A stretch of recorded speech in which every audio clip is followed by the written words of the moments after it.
position and they intend on you being the wide receiver, and you say, but I thought I would play the quarterback, then you're going to be confused. You're going to come in and expect to play a position that's really not your position. They're going to say, no, no, no, no, no. We have somebody else that's going to play the quarterback. They're going to throw the ball. Your job is to catch it. So in the economy, in black economics and really white economics too, there are different roles that people play, different positions, and this is on my mind because I was actually explaining some of this to my daughter's friend. One of not only do our kids work for us, but if any of the neighborhood kids want a job, we if they work hard and do a good job, I will hire them. So I've hired a few of the kids, and they work for me and do things for me. I'm really strict. I will fire you in a minute, and I set very clear standards of what my expectations are. But if you meet the expectations, I tell them, look, if you meet the expectation, I'm going to make you rich. I'm gonna pay you very well for your time, but I ain't got no time for BS. Successful people, which I want to be, I like to believe that I'm trying to be. Successful people just don't have time for silliness and nonsense and things that are gonna throw off the agenda. So anyway, one of the young ladies that works for us, I was explaining to her something that I heard one of the Rockefellers say. And what John D. Rockefeller, there was one point where Rockefeller literally said something really fascinating, where he said that if you spend all your time at work, how do you have time to make any money? And that was literally a confusing statement for a lot of people, because if you think about it, why do people go to work? Why do people get up and go to work every day? It's not because they enjoy it usually. It's because they're making money, right? They say, okay, this is my financial play. This is my economic move. So how in the heck would that be the case? So I just explained to her. I said, in this economy, you've got the horses and you have the jockeys. You have the people that the jockeys get all the credit, the horses do all the work. I said, in America, unfortunately, the hardest working people in America are the ones who pay most of the taxes, then fund the government.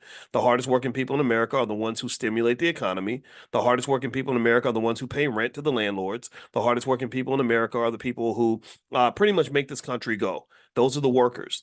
And unfortunately, what is really true is that the people that make lots of money, and because we were talking about investing, and I love it. You know me, I'm an old dad, so when I get excited when a kid comes and asks me about opening an investment account or whatever. So I had to explain to her. I said, the people that really make a lot of money in America are the people that work the least. Actually, you have to sure you got to work maybe to run your business and stuff like that, but you're doing work that you enjoy, or you're doing work where you did a lot of work in the past and you get paid in the future for work that you did in the past. So, for example, I make money from a lot of the work that I did in the 1990s, because in the 1990s, I was in school studying 7 or 8 hours a day trying to get my PhD. So now, 20 something years later, I still am able to generate income from things that I did in 1991, right? That's crazy, right? That's absolutely, some of y'all weren't even born in 1991.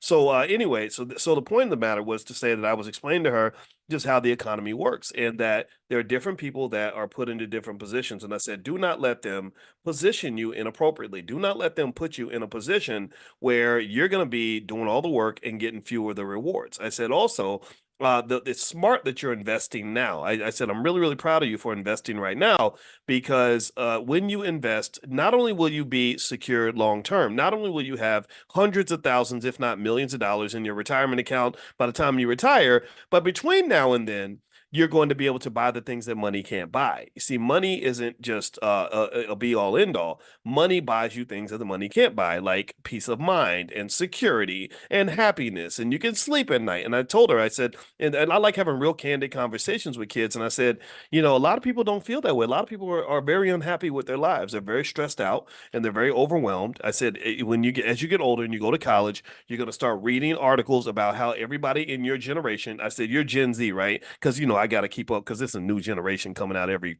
5 seconds, it seems like. And so I said, you're Gen Z, right? She said, yeah, I'm Gen Z. I said, yeah, well, there's articles you're going to see everywhere about how Gen Zers can't afford to do anything. You can't afford to pay rent. You can't afford to go to the bathroom. You can't afford to buy a house. You can't afford to do nothing.